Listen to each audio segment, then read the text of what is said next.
Welcome in. It's time for another edition of the Morning Espresso presented by Oglethorpe University, Atlanta's premier undergraduate learning experience and soccer powerhouse. I'm Jason Longshore.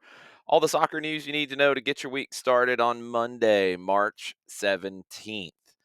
My voice is a little ragged because Atlanta United was part of Sunday Night Soccer last night. It was a wild match at Mercedes Benz Stadium that saw Inter Miami get out of there with the 2-1 win. It's a busy week. We'll talk about Atlanta, Miami. We'll talk about MLS. We'll talk about the leagues all over the world. But this week, you're going into your first FIFA international window of the year. You do have CONCACAF Nations League. You have Gold Cup qualifying in CONCACAF. You have UEFA Nations League quarterfinals. But you also have a lot of World Cup qualifying in Europe that will be getting started for countries, and you'll also have World Cup qualifying in other parts of the world. It's getting really interesting. We'll talk about all of that tomorrow and kind of give you a little bit of a breakdown of where World Cup qualifying sits as we get into this international break. Let's talk about Atlanta United, who does not have an international break. They will be in Cincinnati next Saturday afternoon, and both teams' lineups could be very, very interesting as we were trying to workshop that last night after the loss to Miami. Look, it started really well with a great cross from Brooks Lennon to Latte Lath. 200th MLS start for Lennon, his first of the year. The assist, it ties him for Atlanta United's all-time lead for assists. Miguel Almiron, he had his 30th assist in an Atlanta United shirt. He had the secondary assist. Atlanta almost went up 2-0. It was a very narrow offside decision that went against Latte Lath on another cross from Brooks Lennon. The other way, pretty quickly, Miami goes down. They take advantage of a turnover where Bartosz Slisz turns the wrong way after some great pressure from Miami. Lionel Messi picks his pocket, and then just a wonder goal from Messi that's being talked about all around the world right now, scooping the ball over Brad Guzan. It's a goal that really he's one of the only guys in the world who can score that. After that, it's pretty wide open and a lot of opportunities both ways. Rocco Rios Novo, our old friend, was not friendly in this one. Some big saves from him. Brad Guzan with a few big saves as well. A big kick save on Messi at the near post was one of those highlights. It comes down to a short corner late, and Atlanta got caught unfocused. Luis Suarez arguing with the referee. A lot of eyeballs turn to that. Miami takes advantage. They play a short corner. Atlanta's slow to get out to defend.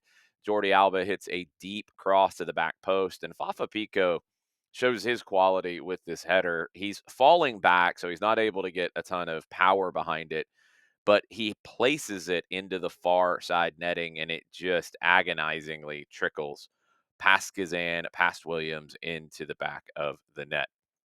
Javier Mascherano spoke after the game, and he talked about Messi's goal, said he's the best player in the history of the sport. There's nothing more to say. Talking about Fafa Pico, Mascherano said, and this was Pico's first game after being injured 3 weeks ago. Uh, Mascherano said he's been humble, working for a team, knowing how to use the moments when we need it. Miami is the best team in Major League Soccer. There's not really any debate about that in terms of overall quality, not after taking care of business here. I think Atlanta showed that they're not far off of that, but Miami's better right now. And the bulk of that Miami team has been together. I mean, the key figures have been together for most of their lives, but the bulk of that team has been together for a couple of seasons. I think you see a little more continuity with that group that you don't see on the Atlanta side yet. Although every game it feels like you're seeing longer stretches, better stretches. I think this was Atlanta's best overall performance. I thought they were at their best, but they weren't good enough to deal with a wonder goal from Messi after you get caught and you turn it over, and a short corner that you get caught paying too much attention to Suarez. Do I think that the referee should have stopped the play when he realized that he was becoming the center of attention for Atlanta United players as well as Luis Suarez, who uh, was very vocal throughout the match? And look, he knows what he's doing. I think he knew what he was doing right here as well. The short corner is taken while Suarez is arguing with the referee. I would like to see the referee blow the whistle, as we see. I'm not asking for anything that we don't normally see. Blowing the whistle and stopping the play, as it was distracting.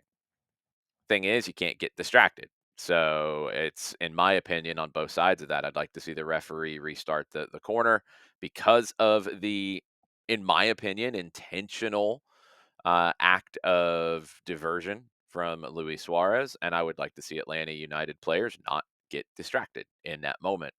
Also, I would like to see Atlanta United fans not throw things on the field after the game, no matter how you feel about a referee or anything else. We've seen it too many times at Mercedes-Benz Stadium. It should result in a ban for those fans. I know it has in the past.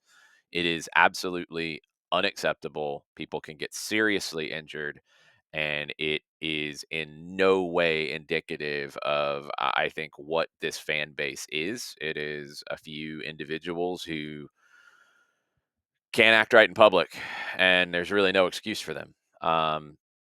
Hopefully, the fans who threw things on the field after the game, nearly hitting Edwin Mosquera, who was down injured at the time, hopefully those fans suffer consequences for their actions. I hate to say that, but it's not acceptable, whether it's in Atlanta, whether it's in Buenos Aires, whether it's in London, wherever it is in the world. It's not acceptable, and it should not be happening here. The referee was not the issue in this game. Um, Things I didn't like about the way Drew Fisher called the game. I mentioned it on the corner that in no way, no matter what he did in the game, should never see things thrown from the stands at an individual on the field. It's not acceptable. So hopefully there are repercussions for what happened last night after the final whistle. Noah Cobb, Luke Brennan, they have been called up to the US U20 national team that's going to face Mexico and Japan in a training camp in Spain, preparing for U20 play down the line. Big opportunity for Cobb and Brennan, although it comes at a bad time for Atlanta United as Luis Abram could get called up, will get called up. I don't know if all the call ups are public or out there yet. Steon Gregerson would be at risk there. Bartosz Slisz should be at risk there for a call up. You have questions about Moranchuk, about Saba, about Latte Lath. You have, trying to think if there's anybody else. Could be. Now you have a question about Edwin Mosquera and his injury. Does Ronald Hernandez get back in time for this match? Efrain Morales and Bolivia. That's another one. He was not with the twos last night. Yeah, you got a lot. Cincinnati will have some as well. They have injuries slash red cards on the back line. We'll talk plenty about it as we get closer to it. But Saturday's match in Cincinnati could get very interesting lineup wise for Atlanta United. Jay Fortune, another one who could be called up for a Gold Cup qualifier for Trinidad and Tobago. So lots of stuff. We'll see how it ends up shaking out. Some other MLS thoughts in week 4 from me. Vancouver, they have been an amazing story. They've won 4 out of 4, a 1-0 win in Dallas to stay at the top of the Western Conference. Philadelphia, they couldn't match that. They lost in Nashville 3-1. Sporting Kansas City, they were down 3-0. It was looking incredibly bleak. Orange ball was out, snow falling, and 3 goals in 12 minutes in the second half gives SKC a 3-3 draw with Minnesota, snaps a 10-game losing streak in all competitions that went back to last September.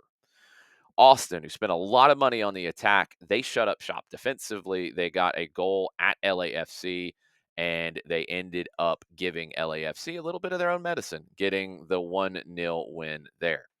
Zach Steffen, amazing in Colorado's 2-1 win at San Jose, made 12 saves, some of them just of the ridiculous matter.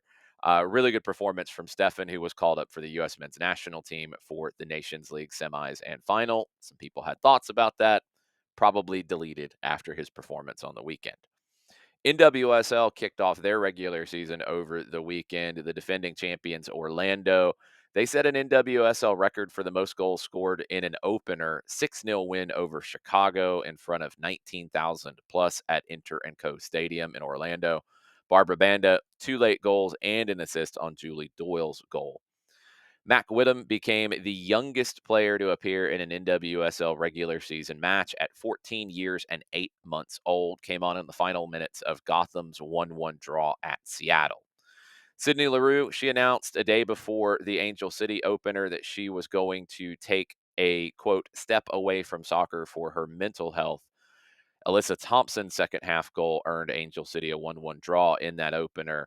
LaRue said that she will be back, and all of our best wishes are going to Sydney as she gets everything right to participate in this season with Angel City. League Cup final in England, Newcastle. They win their first major trophy since winning the Intercities Fairs Cup in 1969. First domestic success for Newcastle in England since winning the FA Cup in 1955. Newcastle will be in Europe in at least the Europa Conference League next year with this win. Flip it over to the other side for Liverpool. Mo Salah's played 11 finals for club and country. He has not scored a goal from the run of play. Liverpool at one point was looking like they could win 4 trophies. They will win one. They'll win the Premier League. But this past week, they were knocked out of the Champions League and they lose in the League Cup final. It's going to feel like a disappointing season because of that. In the long run, I think after all is said and done, it won't. Arne Slot was not expected to do this season. A great year for Liverpool, but it does come up shorter than they thought it was going to.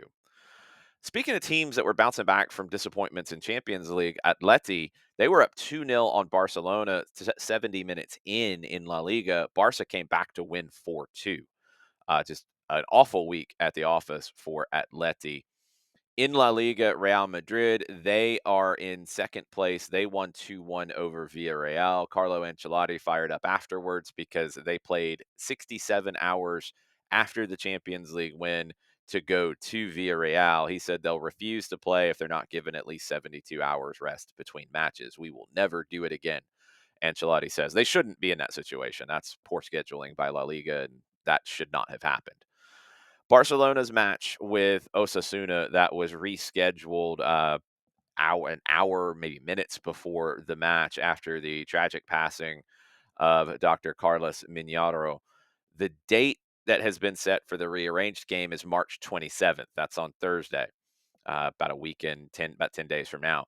Problem is, Barcelona is going to contest this. Osasuna will probably be okay with it, although they're going to miss a player too. That is at the tail end of the international break. Barcelona will probably be without Rafinha and without Ronald Araujo because of their international commitments. For example, the game probably would be set for a 9 p.m. kickoff in Spain. Rafinha would finish his game with Brazil in Buenos Aires against Argentina 42 hours before that. He's not going to be able to get back. Araujo, same thing. Osasuna could be missing Enzo Boyomo, who would be in action for Cameroon against Libya on that same time frame. I think the request was to try to put it at the end of the season in May. That's probably going to make more sense here, but it's La Liga, so who knows? Inter, they extended their lead at the top of Serie A to 3 points. They won at third placed Atalanta. Both sides finished with 10 men. PSG, they're 19 points up in Ligue 1 with a win 3-1 at home over Marseille. Chelsea's women, they won the Subway Women's Cup final 2-1 over Manchester City. Chelsea could do the quadruple. They lead the Women's Super League by 8 points. They're still alive in the FA Cup semifinals, and they're still alive in the Champions League quarterfinals. They're also going to play Manchester City a lot here lately. This was the first of 4 in 12 days. 2 Champions League quarterfinal matchups and a Women's Super League matchup coming up as Chelsea and Manchester City get to know one another. The pitch was the game was played at Derby County's Pride Park. The pitch was not good enough. A lot of comments about that in the English media. Aaron Cuthbert of Chelsea said it wasn't fit for a final. Plenty of other people echoing that from both sides. That should not be happening. Liga MX Clausura, 3 points separate first through fourth. Club America going for their 4th title in a row. They lead the table, winning 3-1 at Gonzalo Pineda's Atlas, or over Atlas. Sergio Ramos, he was sent off in the final minutes of Monterrey's win over Pumas. His first red card since going to Liga MX. He hasn't been there very long. His 30th red card of his club career. Let's go back to France and Ligue 1. Match was abandoned after Montpellier's fans threw smoke bombs that started a fire in the stands. The opponents, Saint Etienne, they were up 2-0, and we're going to await a decision on whether the scoreline will stand. This is a season marking Montpellier's 50th anniversary. They're at the bottom of Ligue 1. Saint Etienne is 1 point above that. France has had a lot of issues with this sort of stuff over the recent years, and it's why I talk about what happened at Mercedes-Benz Stadium after the final whistle. This is obviously on another degree where you start a fire in the stands with flares, but this has been a recurring issue in France where games have been abandoned due to this stuff. Teams have been fined, teams have lost points. It's not fixing it yet. And it's down to the fans to change the behavior, but French football is going to have to figure this out because it has become a recurring issue, and it's a huge black eye for the game in France. Speaking of potential black eyes for the game in a country, in Colombia, more than 1,000 players voted to strike after failing to reach an agreement with the country's football federation and the league over working conditions. A total of 1,221 players from Colombia's top two men's divisions and the women's first division voted. 87% backed the strike. FIFPro, the global players union, said an agreement on 9 key points, including the player statute, participation in TV rights revenue, and protocol against discrimination. They couldn't find agreement on those 9 different points, including the ones I just mentioned. In January, partial agreements were reached between the sides. Talks were set to continue through February on other key union demands. But the second stage of negotiations, players weren't happy. They voted to strike. They have not said when they will strike. Games did take place over the weekend. That's going to do it for this edition of the Morning Espresso. Next time, tomorrow, we will get into, or actually, on Wednesday, because Atlanta soccer tonight will be tonight on 92.9 The Game. You'll hear some post-match audio from Atlanta's loss against Miami. Look ahead to what Atlanta will face this week with the international break. We'll dig into that. But because of that, no morning espresso on Tuesday. It will be back on Wednesday, and we'll get you set up for the week ahead with international play, with MLS play as well, with NWSL play. But we'll get you set looking ahead at World Cup qualifying, who stands where. Europe's getting started. Others are pretty far along. Could have some very new faces in the World Cup in 2026 here in the United States, Mexico, and Canada. We'll talk about that on Wednesday on the Morning Espresso, brought to you by Oglethorpe University.